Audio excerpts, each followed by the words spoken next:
Betting apps వల్ల ఎంతో మంది అమాయకులు తమ ప్రాణాలు పోగొట్టుకున్నారు. సో బెట్టింగ్ యాప్స్ ని ఎరచూపి ఎంతో మందిని ఆన్లైన్ సైబర్ నేరాలకి పాల్పడి చాలా మంది మోసాలకు పాల్పడి ఎంతో మంది తమ ప్రాణాలను పనంగా పెట్టారు. ఈ నేపథ్యంలో సిపి సజ్జనార్ ఎవరైతే ఉన్నారో బెట్టింగ్ యాప్స్ కి ఎవరైనా సరే పాల్పడితే గనక ఎవరైనా సరే ఉపేక్షించమని చెప్పేసి కూడా సీరియస్ వార్నింగ్ అయితే ఇచ్చారు. అటువంటి వారి మీద ఎవరైనా పాల్పడినా వారి మీద సీరియస్ యాక్షన్ కూడా తీసుకుంటున్నారు. ఈ నేపథ్యంలో ఇదే అంశానికి సంబంధించి మనతో మాట్లాడడానికి P Varun, high court advocate, Hyderabad law firms మనతో పాటు ఉన్నారు. సో వారితో మాట్లాడి మరిన్ని విషయాలు తెలుసుకునే ప్రయత్నం చేద్దాం. నమస్తే వరుణ్ గారు. సో ఈ మధ్య కాలంలో చాలా ట్రెండింగ్ ఏంటంటే బెట్టింగ్ యాప్స్ ని అందరూ ప్రమోట్ చేస్తున్నారు. ఎందుకంటే వాళ్ళకి డబ్బులు వస్తున్నాయి, వీళ్ళకి డబ్బులు వస్తే లేదా తర్వాత సంగతి. సో వాళ్ళ డబ్బులు చూసుకుని సామాన్యులు అమాయకులు ఎవరైతే ఉన్నారో వాళ్ళ మాటలు నమ్మి ఇన్ఫ్లుయెన్స్ అయ్యి బెట్టింగ్ యాప్స్ కి వెళ్తున్నారు. సో వెళ్ళి లక్షల్లో కోట్లలో డబ్బులు పోగొట్టుకుంటున్నారు. సో ఇది బయట చెప్పుకోలేక అప్పులైపోయి చాలా మంది ప్రాణాలు పోగొట్టుకుంటున్నారు. సో ఎందుకని అటువంటి వారి మీద ఎటువంటి యాక్షన్ తీసుకోవాలి అసలు? యాక్చువల్గా మన కంట్రీలో వచ్చేస్తే పబ్లిక్ గ్యాంబ్లింగ్ యాక్ట్ ఒకటి ఉంది, 1867 యాక్ట్ పరంగా ఇవన్నీ ప్రొహిబిటెడ్. యాక్చువల్గా ఇవన్నీ చేయకూడదని, చేస్తే ఖచ్చితంగా విత్ ఫైన్, వితౌట్ ఫైన్ ఉంది, అండ్ జైలు శిక్ష కూడా 3 నెలలు ఉంది. అంటే మినిమం 3 నెలలు ఖచ్చితంగా చేసిన వాటికి ఉంటుంది శిక్ష ఇప్పుడు. సో ఇవన్నీ మనం చేయకూడదు. అండ్ మన తెలుగు స్టేట్స్లో అయితే కంప్లీట్ బ్యాన్ ఇది. మన తెలంగాణ, ఆంధ్రలో కంప్లీట్ బ్యాన్. కొన్ని స్టేట్స్లలో ఎక్కడైతే టూరిజం ఎక్కువ ఉండో, ఎవరు చూసి చూడనట్టు వదిలేస్తారో, ఇప్పుడు సపోజ్ గోవా కావచ్చు, సిక్కిం కావచ్చు, అలా చోట నడుస్తుంది. యాక్చువల్గా గ్యాంబ్లింగ్ అని ఇదన్నీ అది చట్టపరంగా ఎంకరేజ్ చేసేవి కావు. కానీ ఏంటంటే కొన్ని చోట్ల ఏ ఇన్కమ్ లేకపోవడము, వాళ్ళకి వచ్చింది అదే కావటము, లేకపోతే ఎక్కువ టూరిస్టులు వచ్చినప్పుడు వాళ్ళు ఎవరు పెద్ద పట్టించుకోకపోవటము, దానివల్ల ఏమవుతుంది, దాన్ని కంటిన్యూ చేస్తారు. అండ్ ఇందులో కూడా ఎలా ఉంటుందంటే అండి, ఫర్ సపోజ్ మన కంట్రీ కాన్స్టిట్యూషన్ పరంగా క్యాసినో అనేది మన ల్యాండ్ మీద ఎక్కడ ఉండొద్దు. కానీ గోవాలో తెలివిగా ఏం చేశారు, సముద్రం మీద పెట్టారు. అండ్ ఆ క్యాసినో కూడా ఎలా ఉంటుందంటే ఇది ధర్మరాజు జూతంలానే ఉంటుందండి. ఫస్ట్ 2-3 టైమ్స్ వాళ్ళు ఓడిపోతారు, అవతల వాళ్ళు ఓడిపోతారు. ఇప్పుడు ఎవరైతే వాళ్ళు అగాయిచ్చల వరకు కూడా వెళ్తున్నారని మీరు చెప్తున్నారో ఆ బాధితులు ఎలా ఉంటారంటే ఫస్ట్ అదర్ సైడ్ ఓడిపోతారు. ఓడిపోతున్న కొద్దీ అదర్ సైడ్ ఎవరైతే ఆడుతున్నా వాళ్ళకి ఇంట్రెస్ట్ పెరుగుతుంటుంది. నెక్స్ట్ ఇంకా ఎక్కువ వస్తుంది ఆశ పెరిగిస్తారు.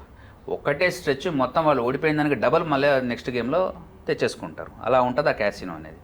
ఓకే, స్టార్టింగ్ వాళ్ళు ఎప్పుడు అవతరాలని ఎంకరేజ్ చేయడానికి ఆడుతుంటారు. ఇది తెలియక చాలామంది పోతారు, డబ్బులు పొడగొట్టుకుంటారు, కొంత చాలా అమౌంట్ పొడగొట్టినా కూడా డిప్రెషన్ పోతారు, ఏమన్నా కూడా జరగవచ్చు. సో ఇదంతా మోసపూరితంగా జరుగుతుంటాయి. సో చాలా మంది క్యాసినో ఆడడానికే వెళ్తారు పర్టికులర్గా. కొంతమంది పోగొట్టుకుంటారు, డబ్బులు ఎక్కువ వాళ్ళు ఇప్పుడు ఎంతైతే గెలుచుకుంటారో అంతకు రెట్టింపు పోగొట్టుకుంటారు. సో వచ్చేంత వరకు ఆడుతూ ఉంటారు. అవన్నీ ఏదో చూస్తున్నట్టు వదిలేయాలి తప్ప వాటి మీద పెట్టుకొని ఇంట్రెస్ట్ ఉండేది. ఎందుకంటే వాళ్ళు ఎక్స్పర్ట్స్ ఉన్నారు, నిన్ను టెంప్ట్ చేయడానికి ఆడిపిస్తారు వాళ్ళు. పక్కన 2-3 రౌండ్స్ గెలిచాడు అనుకోండి, వాడికి ఎట్లా ఎంతూజియాజం ఉంటుంది, వద్దన్నా కూడా వాడు ఆడతాడు. వీళ్ళు మీరు నాకు చెప్పేది ఏందని కూడా ఆడతాడు వాడు. కానీ తర్వాత ఏమవుతుంది, ఒకేసారి 4వ రౌండ్ మొత్తం వాళ్ళు గెలిచేసుకుంటారు. ఓకే, ఇలా ఉంటుంది పరిస్థితి. వాళ్ళని టెంప్ట్ చేస్తుంది. అక్కడికి వెళ్ళిన తర్వాత ఆడేలాగా అట్మాస్ఫియర్ కూడా క్రియేట్ చేస్తారు వాళ్ళు. సో ఈ గ్యాంబ్లింగ్ అని బెట్టింగ్ అనేది కూడా ఇంతకుముందు క్రికెట్ బెట్టింగ్ ఉంటుండే, ఇంకా వేరే బెట్టింగ్స్ కూడా ఉన్నాయి. ఇవన్నీ ఎంకరేజ్ చేసేవి, అది లీగల్ కాదు యాక్చువల్గా. సరే, ఎంకరేజ్ చేసేవి కాదని మీరే అంటున్నారు. మరి ఎందుకు ఫిల్మ్ యాక్టర్స్ కూడా వీటిని ఎంకరేజ్ చేస్తున్నారు? ఈ మధ్య కాలంలో మనం చూసుకున్నట్టే తమన్నా చూసుకోవచ్చు, కాజల్ని చూసుకోవచ్చు, వీళ్ళు కూడా ఆల్రెడీ బెట్టింగ్ యాప్స్ ని ప్రమోట్ చేశారు. సో ఫిల్మ్ యాక్టర్స్ ప్రమోట్ చేయడం వల్ల ఎంతో కొంత ఇన్ఫ్లుయెన్స్ అవుతారు. అంతెందుకంటే ఇప్పుడు నార్మల్గా ఏదైనా చిన్న ప్రొడక్ట్ నే ఫిల్మ్ యాక్టర్ ప్రమోట్ చేశారంటే వాళ్ళ ఫ్యాన్స్ ఎవరైనా ఉంటే దానికి అట్రాక్ట్ అవుతారు.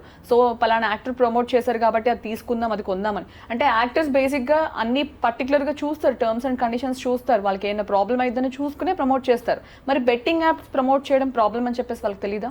ఇప్పుడు ఒకటండి, ఇది కొంత బాధాకర విషయం. ఎందుకంటే మనకు సిగరెట్ డబ్బా పైన smoking is injurious to health అని ఉంటుంది. అది ప్రమోట్ చేసే వాళ్ళు యాక్టర్లకు కూడా తెలుసు. స్మినోఫ్ ఫ్యాన్లో కొంచెం పర్టికులర్ షారుఖ్ ఖాన్ ఎవరైనా యాక్టర్స్ కూడా వస్తున్నారు. సో ఇక్కడ ఏంటంటే డ్రింక్ అయినా మిగతావైనా అది పబ్లిక్ హెల్త్ దృష్ట్యా అది హాని చేసేదని తెలిసినా కూడా వాళ్ళు ఎలా వస్తున్నారు. ఇంతకుముందు గుట్కా విమల యాడ్కి 3 యాక్టర్లు హీరోలు వచ్చారు, బాలీవుడ్ వాళ్ళు. యాక్చువల్లీ గుట్కా అనేది చిన్న చోట్ల బ్యాన్ చేయడం జరిగింది. గుట్కా వల్ల ఎంతో ప్రాణ నష్టం జరిగింది. సిగరెట్స్, స్మోకింగ్ ఇవన్నీ జరిగినా కూడా స్టార్స్, ఫిల్మ్ యాక్టర్స్ మనీ కోసం వాళ్ళు ప్రమోట్ చేయడం వల్ల, మోరల్స్ ఎథిక్స్ లేకుండా చేయడం వల్ల వాళ్ళు చాలామంది కూడా వాళ్ళ ఫాలోవర్స్ అయితే ఫాలో అవుతారు కదా. వాళ్ళు షారుఖ్ ఖాన్ వేసాడు నేను కూడా చేస్తానని వాళ్ళు కూడా చేస్తారు. సో అలాగనే ఇప్పుడు ఎవరైతే మీరు తమన్నా కానీ కాజల్ కానీ చెప్పారో వాళ్ళు తరోగా చూసుకోలేదు. వాళ్ళకి ఏదో మనీ వచ్చింది చూసుకున్నారు. వాళ్ళకి గ్యాంబ్లింగ్ దాంట్లో ఏదైనా యాడ్లలో ఎక్కువ మటుకు లేరు. బట్ రీసెంట్గా లైమ్ లైట్లో కొన్ని వస్తున్నాయి న్యూస్. కానీ ఖచ్చితంగా అది తప్పనే చెప్పాలి. ఎందుకంటే వారి మీద ఎటువంటి కేసెస్ ఫైల్ చేసే అవకాశం ఉంది? ఇప్పుడు వారు ఇక్కడ యాక్ట్ చేశారు కాబట్టి వాళ్ళ వల్ల కూడా మేము ఇన్ఫ్లుయెన్స్ అయ్యాము, వాళ్ళే మెయిన్ రీజన్ అని చెప్పేసి కూడా వాళ్ళ మీద చెప్పారనుకోండి, వాళ్ళని కూడా ఇప్పుడు ఆల్రెడీ ఇన్వెస్టిగేట్ చేస్తున్నారు. ఎందుకంటే వాళ్ళు ప్రమోట్ చేసినందుకు. యాక్చువల్గా ఏంటంటే ఇక్కడ ఇన్వెస్టిగేషన్ ఇలాంటి దాంట్లో తమన్నా కానీ కాజల్ కానీ ఉందని చేస్తారు. పబ్లిక్ వాళ్ళపైన చెప్పడానికి లేదు. ఎందుకంటే నువ్వు smoking is injurious to health అని సిగరెట్ డబ్బా మీదనే ఉంది. నువ్వు ఏ కంపెనీ మీద కేసు వేయడానికి ఉండదు. ఎందుకంటే వాడి సేఫ్టీ వాడు చూసుకున్నాడు. ఒక ప్రోడక్ట్ అమ్మాలనుకున్నాడు, వాడికి అదే తెలుసు, బిజినెస్ అమ్ముతున్నాడు. సో అలాగే బెట్టింగ్ యాప్స్ కానీ గేమింగ్ ఏవైతే ఆన్లైన్ గేమింగ్స్ ఇంకేమైనా ఉన్నాయో కూడా ఇంత వాడితే మీకు ఇంత డబ్బులు గెలుచుకోవచ్చు, ఈ మధ్య చాలా వస్తున్నాయి అట్లాంటివి. అది చేసినప్పుడు పబ్లిక్ అలర్ట్గా ఉండాలి. ఇది నేను చేయొచ్చా చేయకూడదా అంటే ఆడేవాడికి తెలియదా అండి అది గ్యాంబ్లింగ్ తప్పని, బెట్టింగ్ తప్పని. మరి already this person is also corrupted who is playing. So బేసిక్గా మనిషి ఆశావాది అనమాట. ఇంత పెడితే నాకు ఇంత వస్తుందంటే ఎక్కువ ఎక్స్పెక్ట్ చేస్తూ మరి ఇప్పుడు మనం చూసుకుంటే ఆన్లైన్ క్రైమ్స్లో కానీ ఆన్లైన్ ఇన్వెస్ట్మెంట్స్లో కానీ ఎందుకు జరుగుతున్నాయి క్రైమ్స్? అందరికి లేవే, మేము ఎప్పుడు కూడా అట్లాంటి వాటిలో ఇన్వాల్వ్ కాలేదే, ఏ లాస్ కాలేదే. ఎందుకంటే మనకు అలర్ట్నెస్ ఉంది, మనం అది చేయకూడదు, అది లీగల్ కాదు. ఓకే, కొన్ని చోట్ల ఇన్వెస్ట్మెంట్స్ అది లీగల్ ఉండొచ్చు, ఇది లీగల్ కాదు, ఇలాంటివి చేయకూడదు. వ్యక్తి కూడా చూసుకోవాలండి. We can't blame on everyone. వాళ్ళకేదో మనీ వస్తుంది కాబట్టి చేశారు, వేరే వాళ్ళు కూడా చేయలేదా? ఇప్పుడు మనం ఇందా చెప్పుకున్నట్టు డ్రింక్ యాడ్స్లో కానీ గుట్కా యాడ్స్లో కానీ బాలీవుడ్ స్టార్సే ఉన్నప్పుడు తమన్నా ఎందుకు చేయదు, కాజల్ ఎందుకు చేయదు? వాళ్ళు చేయలేదని చేస్తారు. కానీ పబ్లిక్ పాయింట్ ఆఫ్ వ్యూ ఎవరు వాళ్ళు సోషల్ రిఫార్మర్స్ కాదు, వాళ్ళని అడగడానికి కూడా లేదు. ఆడే వ్యక్తికి ఉండాలి, అయ్యో ఇది లీగల్ కాదు కదా, లేకపోతే ఇందులో ఇది అంత కరెక్ట్గా బేసిస్లో లేదు కదా, నన్ను ఎక్కడన్నా మోసం చేయొచ్చు కదా, ముందు టెంప్ట్ చేసి తర్వాత నన్నంతా లాస్ చేయొచ్చు కానీ వీడికి ఉండాలి, ఆడేవాడికి. కానీ ఆ వీడు ఒక అంటే ద వ్యక్తి ఎవరైతే ఆడతాడో ఈ గేమ్స్ కానీ ఈ గ్యాంబ్లింగ్ కానీ బెట్టింగ్ యాప్స్ కానీ ఆన్లైన్ ఏదైనా కూడా యాక్టర్స్ కానీ ఎవరి మీద కూడా కేసులు కానీ ఏది చేయడానికి లేదు, వాళ్ళని బ్లేమ్ చేయడానికి కూడా లేదు. సో మీరు ఇక్కడ ఎందుకు పర్మిషన్స్ ఇస్తున్నారు? ఇప్పుడు వేరే కంట్రీస్లో ఇప్పుడు దాని యూపీఐడి కానీ దాన్ని ట్రేస్ చేసినా కూడా ఎక్కడో వేరే పర్సన్ ఉండి ఎక్కడో వేరే కంట్రీలో ఆపరేట్ చేస్తూ ఉంటాడు. సో ఇక్కడ చాలా మంది ఇన్ఫ్లుయెన్స్ అవుతున్నారు ఆ బెట్టింగ్ యాప్స్ వల్ల. మరి ఇక్కడ ఎందుకు అలౌ చేస్తున్నారు? ఆ లింక్స్ ఎందుకు ఓపెన్ అవుతున్నాయి? ఇక్కడ ఓపెన్ అవ్వకుండా అట్లాంటి చట్టాలు ఏం లేవా? ఓపెన్ యాక్చువల్గా ఈ ఆన్లైన్ గేమ్స్ కూడా ఇవన్నీ చేసేవాళ్ళు కూడా చాలా ఇంటెలిజెంట్గా వర్క్ చేస్తారు. వాళ్ళు ఎట్లా అంటే పబ్లిక్ ఒక ఎమోషన్స్ని కూడా క్యాచ్ చేసుకుంటారు. ఇప్పుడు జనరల్గా ఎవరో నలుగురు కూర్చొని అనుకోండి, ఒక ఫిల్మ్ యాక్టర్స్ గురించి మాట్లాడుకోవచ్చు, పాలిటిక్స్ గురించి మాట్లాడుకోవచ్చు, లేకపోతే క్రికెట్ అనేది మన కంట్రీలో రిలీజన్ లాగానే. వాళ్ళు వేసేవాళ్ళు కూడా ఏదైనా యాడ్స్ కానీ ఏదైనా ఫేస్బుక్లో సోషల్ మీడియాలో కూడా పైన అది ఉంటుందండి ట్యాగ్ లైన్, పలానా మూవీ గురించి ఏదో మూవీ అప్డేట్ లాగా ఉండొచ్చు, పలానా మహేష్ బాబు మూవీ కొత్త మూవీ అప్డేట్ ఇంతవరకు వచ్చిందని కింద ఏదో లింక్ ఉంటుంది. ఈ లింక్కి ఆ మూవీ టైటిల్కి సంబంధం ఉండదు. అది క్లిక్ చేసినప్పుడు ఈ డీటెయిల్స్ తీసుకుంటారు, ఆటోమేటిక్గా ఇంట్రెస్ట్ కూడా వస్తుంటుంది. పలానా మనం ఏదో క్లిక్ చేస్తే రావట్లేదని యాడ్స్ లాగా. మనం మామూలు గూగుల్లో వెళ్ళి పలానా ఒక స్టోరీ ఏదన్నా కావాల్సిన హిస్టరీ కొడితే మధ్యలో ఇవి వస్తున్నాయి. అవి వచ్చినప్పుడు జనరల్గా ఇంట్రెస్ట్ పోతారు. వీటి ఇంట్రెస్ట్ వాళ్ళు అవతల క్యాచ్ చేస్తారని చాలా స్మార్ట్గా ఉంటారు. వరకు సైబర్ క్రైమ్స్ చేసిన వాళ్ళు కానీ ఎవరైనా కూడా ఆన్లైన్ గేమ్స్ ఆడేవాళ్ళు ఈ వ్యక్తిని టెంప్ట్ చేస్తారు, వానికి ఏదో ఇంట్రెస్ట్ చూపిస్తారు, అది మామూలు వాళ్ళు వాళ్ళలో పడిపోతారు. కాబట్టి వీళ్ళు నష్టం జరుగుతుంది. సో మనుషులు చాలా స్ట్రాంగ్ ఉండాలి, మోరల్గా ఎథికల్గా ఉండాలి. ఇట్లాంటివి వాడకూడదు. అసలు నేను ఎందుకు ఆడాలి? కంట్రీకి నష్టమే కదా. ఒకరిని చూసి 10 మంది ఆడతారండి. సో బేసిక్గా ఎవరైతే బెట్టింగ్ యాప్స్లో ప్రాణాలు కోల్పోయిన వాళ్ళు ఎవరైతే ఉన్నారో అందరూ కూడా మిడిల్ క్లాస్ ఫ్యామిలీస్ అనమాట. ఫైనాన్షియల్ స్ట్రగుల్స్ ఎవరైతే ఉన్నారో వీళ్ళ మాటలు విని నా ఫ్యామిలీ స్టేటస్ని మార్చుకుందాం అని చెప్పేసి ప్రయత్నం చేసిన వాళ్ళు, ఎక్కువ డబ్బులు ఉన్న వాళ్ళు ఎవరు దీంట్లోకి దిగలేదు.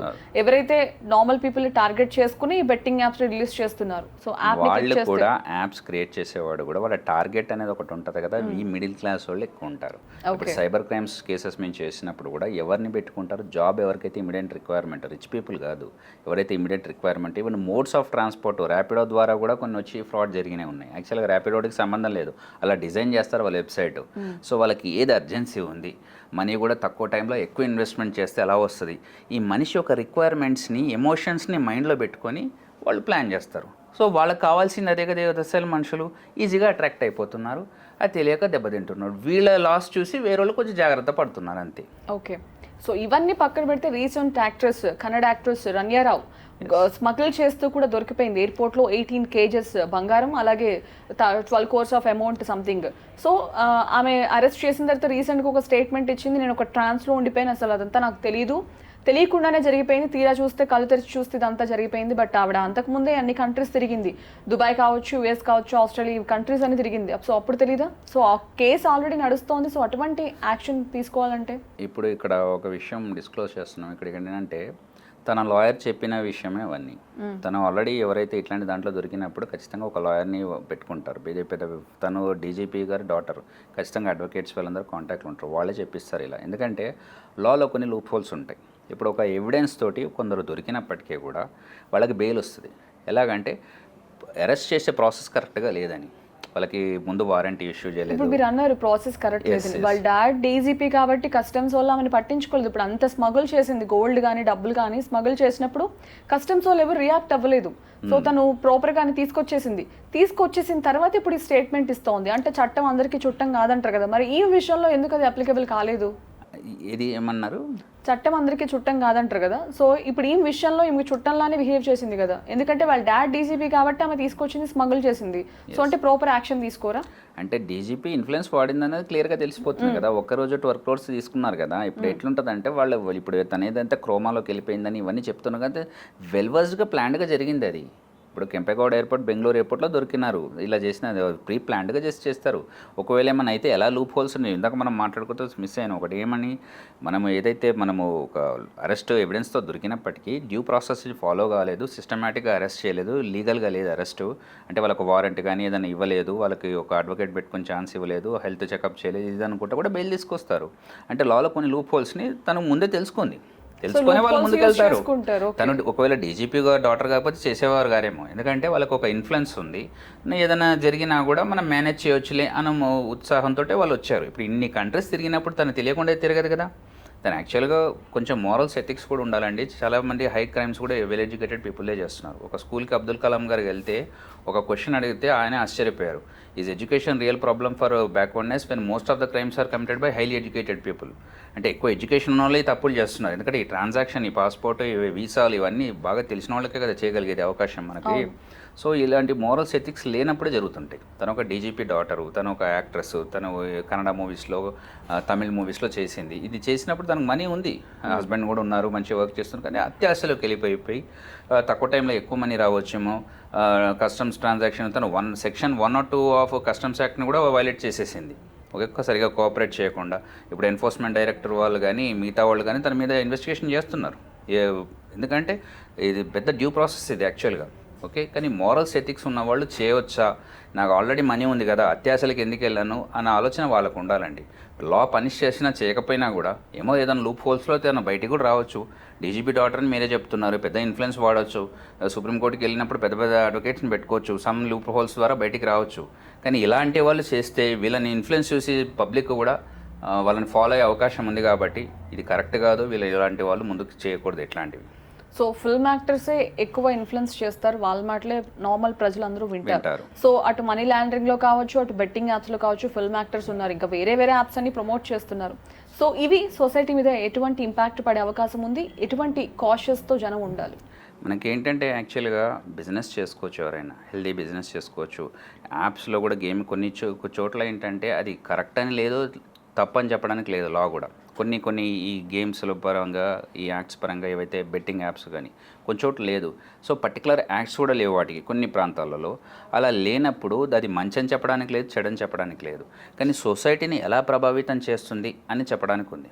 సో ఇక్కడ వాళ్ళు ఎవరైతే ఈ ప్రమోషన్లో దిగుతున్నారో, యాడ్స్లో దిగుతున్నారో అది ఎంతవరకు కరెక్ట్, అది మనం చేస్తే. ఎందుకంటే వాళ్ళకి ఎంతోమంది ఇన్స్టాగ్రామ్లో ఎంతోమంది ఫాలోవర్స్ ఉన్నారు.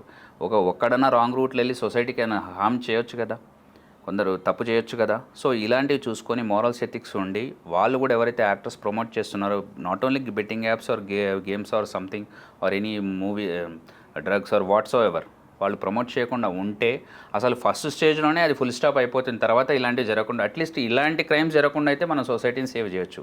ఇంకా వేరే ఏదో విషయంలో ఉన్న తర్వాత సంగతి, ఎందుకంటే యాక్టర్స్లో ఎంతోమంది ఫాలో అవుతారు కాబట్టి వాళ్ళు చేయకుండా ఉంటే ఇనిషియల్ స్టేజ్లోనే అది క్లియర్ అయిపోతుందని నా opinion. Okay, thank you Varun గారు. ఓకే.